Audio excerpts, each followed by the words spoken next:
Yeah, Shalom 2 times. All praise to the Most High, Yahweh Ba'ashem Mashiach, Yahweh Shai. Back again real quick, knock out this little video.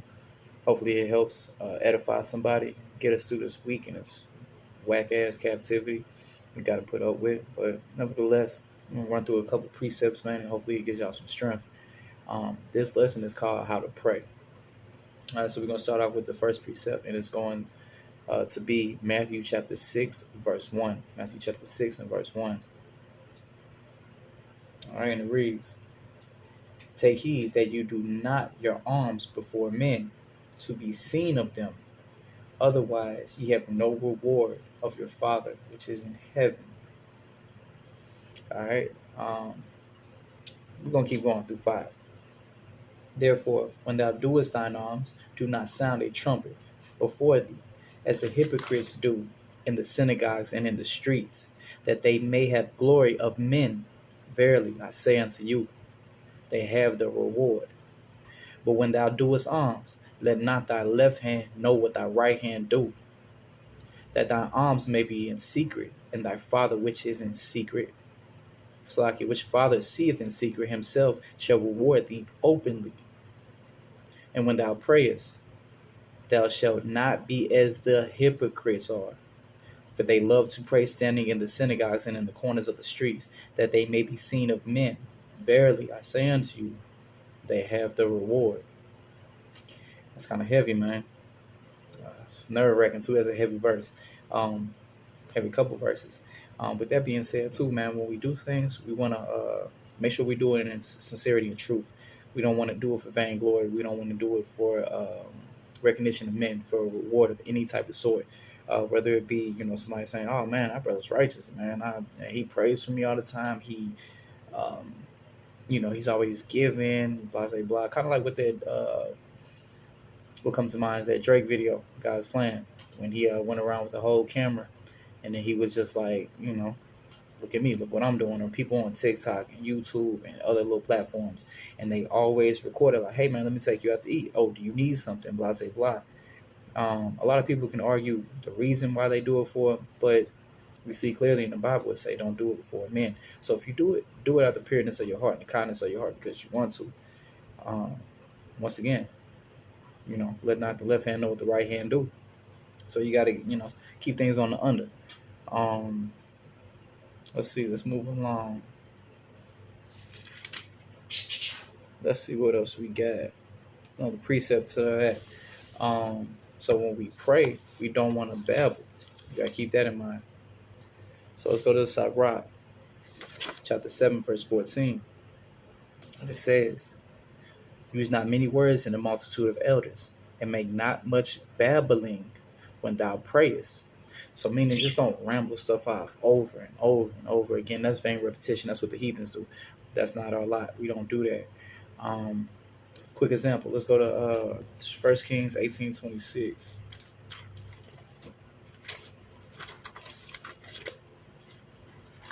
1 Kings 18:26. And it reads, matter of fact, we'll start at 25. "And Elijah said unto the prophets of Baal," it's like your Baal, "choose you one bullock for yourselves, and dress it first, for ye are many, and call on the name of your gods, but put no fire under. And they took a bullock which was given unto them, and they dressed it, and called on the name of Baal from morning until evening, saying, O Baal, hear us. But there was no voice, nor any that answered. And they leaped upon their altar, which was made." We're going to go down to 27, because Elijah, man, he funny. "And it came to pass at noon that Elijah mocked them and said, Cry aloud, for he is a god. Either he is talking, or he is pursuing, or he is in a journey, or peradventure he sleepeth. It must be awake." Straight up. Like, hey, man, what's wrong with your God? Like, he's sleepy, busy. He ain't hearing you. What's going on? He ain't dealing with you. So, our forefathers, man, they were slick too. Just kind of like the same spirit, all those Israelites, Jake has, But yeah, man, he mocked them. So pretty much what they were doing, once again, going back to the point, it says in verse 26, and called on the name of Baal from morning unto morning unto noon, saying, O Baal, hear us. Once again, he didn't hear him over and over. If ain't repetition, from morning to noon, that's a long time. So that can be anywhere from 4 to 6 hours. They hollering. If ain't repetition, that's not what we're supposed to do. Let's get another precept on that real quick. Let's go to what I want. Ecclesiastes chapter 5, verse 2. Check that out. See what we look at. Ecclesiastes chapter 5, verse 2.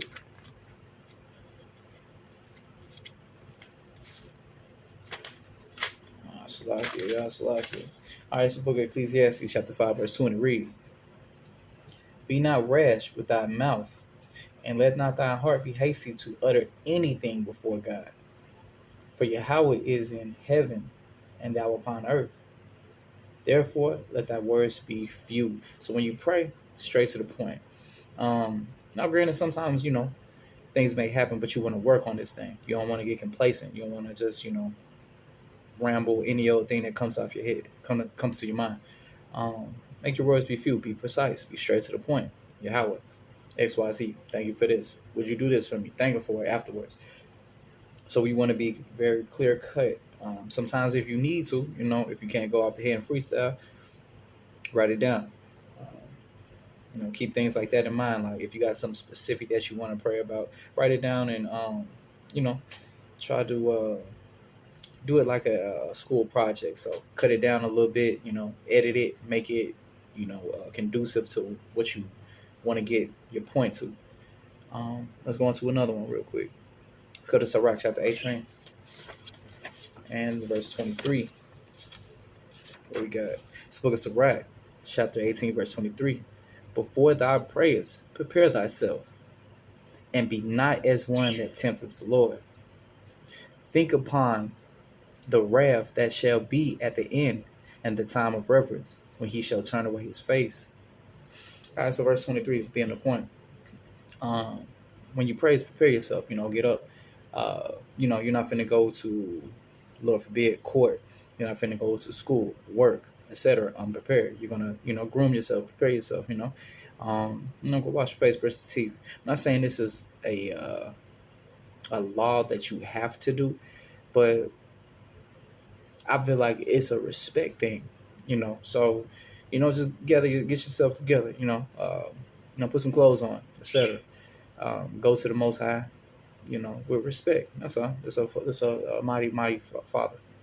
So we want to do all things in honor and respect and glory to the Most High. Let's go to another one.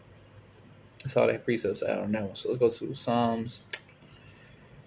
Let's go to Psalms chapter 5, verse 7. Let's see what we got. It's the book of Psalms. So chapter 5, verse 7.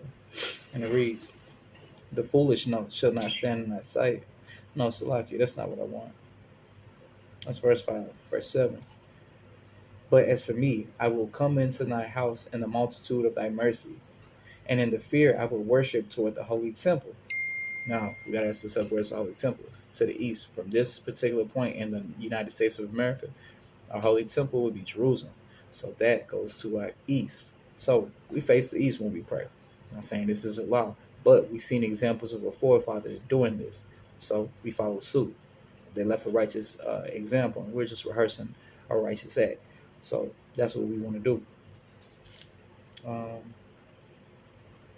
Let's go to get an example on that. Let's go to Daniel. Daniel chapter 6, verse 10. And it reads, Now when Daniel knew that the writing was signed, he went into his house, and his windows being open in his chambers toward Jerusalem, once again, towards the east, especially for us in the United States. He kneeled upon his knees 3 times a day and prayed and gave thanks before his God, Yahweh, as he did aforetime. So once again, we see that example. That's why I pulled that one. We want to show respect to the Most High, and then we just try to do things that our forefathers did. Reason being, because they had a stronger connection, a better mindset, a stronger spirit, if you let me tell it, than we do. So we try to, emulate our forefathers, things that they did. So using that example, that's why we pray to the east. So you get another precept. Let's go to Psalms 119, 164. See what you got. Psalms 119 and 64. And it reads. Matter of fact, we're going to start at 63 because I like this verse. It's a good one. It says, I hate and abhor lying, but thy love. It's like, but the law do I love. Man, you got to love that. 7 times a day, this being the point, do I pray thee because of thy righteous judgment. Great peace have they which love thy law, and nothing shall offend them. So 64 being the point, praying 7 times a day. Now we see once again as a example of forefathers prayed multiple times a day.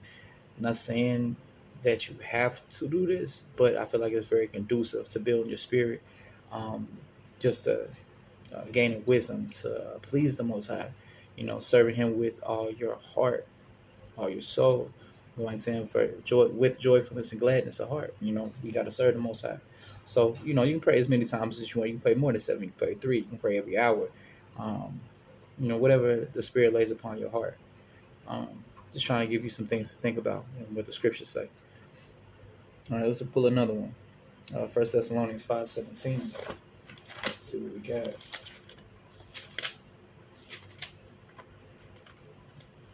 First Thessalonians chapter 5 and 17. And we got simple, pray without ceasing. Pray without ceasing. So how can I make this deep? You can't. Pray without ceasing. It's too easy. So meaning just constantly pray, endure. Whatever you're going through, give thanks to Him. If you're going through something that you need guidance, ask Him for guidance. Thank Him for guidance. Thank Him for your protection. Thank Him for waking you up. Thank Him for your family. Thank Him for your health. Thank Him for having 2 eyes, being able to see, all your teeth, your heart working right, your lungs working right, your internal organs. Just being thankful, man, for a place to stay, for food to eat, etc. Let's see. Try to see if I got an example for that. Let's try to pull a precept in Luke chapter 18, verse 1. And it says, and he spoke a parable unto them to this end, that men ought always pray and not to faint. So simple, man. You're always supposed to pray without ceasing. It's going to get tough. It's going to get weird. Your flesh is going to kick in sometime. You might not feel like praying, That's the spirit on you sometime too. That's what the adversary wants. You got to stay girded, you know what I'm saying? That being said, man, if you get weak, man, pray. Ask your brother to pray for you. Ask your brother to fast with you, etc. Man, there's a lot of things you can do to get these demons out. As it tells in the book of Mark, chapter 9. I'm going to say it's verse 29. All right, let's see what else we got. Let's get Philippians 4:6. So we got. It's the book of Philippians, chapter 4, and verse 6, and it reads, be careful for nothing, but in everything by prayer and supplication with thanksgiving, let your requests be made known unto Yahweh. My mom used to do this with me all the time, man. When I was younger, I used to go through like little spells of anxiety and whatnot. And I used to try to lean on that. I'd be at work and I call my mom, like, hey, Mom, I'm kind of going through it. And she would say, a prayer with me, just, be anxious for nothing.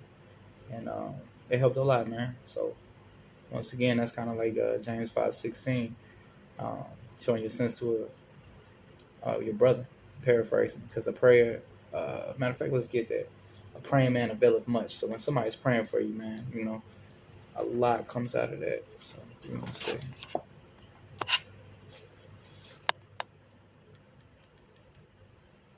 Yeah, man, these scripts though, boy, they something else. One of James 5:17. Slakia 5:16. Confess your faults one to another and pray one for another, that ye may be healed. The effectual, fervent prayer of a righteous man availeth much. So, man, yeah, that's tough right there. Prayer, man, it do a lot. It alleviate a lot. Kind of like, man, even think about the example. It go back to Moses in the wilderness with our brothers and sisters in Numbers. I want to say Numbers chapter 21, where all the Israelites were getting bit by the fiery serpent, and Moses prayed to the Most High to intercede for us, and let that serpent stop biting us and things of that sort. So yeah, just trying to connect the dots, man. We got to keep praying, no matter whatever we do, wherever we go. We got to keep praying. Got to keep praying. Got to keep praying. So once again, don't be anxious for anything, man. Go to the Most High. Tell him what's on your heart. He gonna get you through everything, man. We just gotta stay rooted and grounded, man. It get tough in this little captivity. I'm not gonna lie, man. This stuff be whack. We dealing with all type of things the oppressor puts in our paths, stumbling blocks. Just it's tough, man. I'm not gonna sit and harp on it too much, but it gets tough. Let's go to Romans chapter 12, verse 12. See what we got. Let's go to Romans, man, chapter 12, verse 12. And it reads, rejoicing in hope, patient in tribulation, continually instant in prayer. Too easy, man. The Bible supports itself, man. It goes over and over and over and says the same exact thing. Once again, rejoicing in hope, patient in tribulation, continuing instant in prayer. Kind of puts you in the mindset of that precept with 1 Thessalonians 5:17. Pray without ceasing. Constantly pray. Whatever you do, man, you got to stay in tune with the Most High. You got to make sure your connection right. It's kind of like if you brothers play video games or in the computers or things. Matter of fact, even your phone. Everybody got a phone. Updates all the time. You got to keep updated. So, you know what I'm saying? Update yourself. Constantly pray. Constantly talk to the Most High. Update yourself, right? All right, what else we got? So that'd be the last precept I pull real quick. So we want to go to the book of Ephesians chapter 6. All right. Ephesians chapter 6, we'll start at 10. We're going to read on down real quick. Now we got to put on the armor of God when we pray. You know what I'm saying? You can't go to war. You can't do nothing. You can't play football. You can't, go to work, especially if you got a tedious job where you have to protect yourself. Say you're doing construction, you got to put your hard hat on, your vest, your boots, steel toes. You build houses, got to put on your steel toes, get your utility belt. You got to put on the right armor. You know what I'm saying? The right tool for the right job type stuff. So this book of Ephesians chapter 6, verse 10, and it reads, finally, brethren, be strong in the Lord, and in the power of his might. Put on the whole armor of Yahweh, that ye may be able to stand against the wiles of the devil. For we wrestle not against flesh and blood, but against principalities, against powers, against the rulers of darkness of this world, against spiritual wickedness in high places.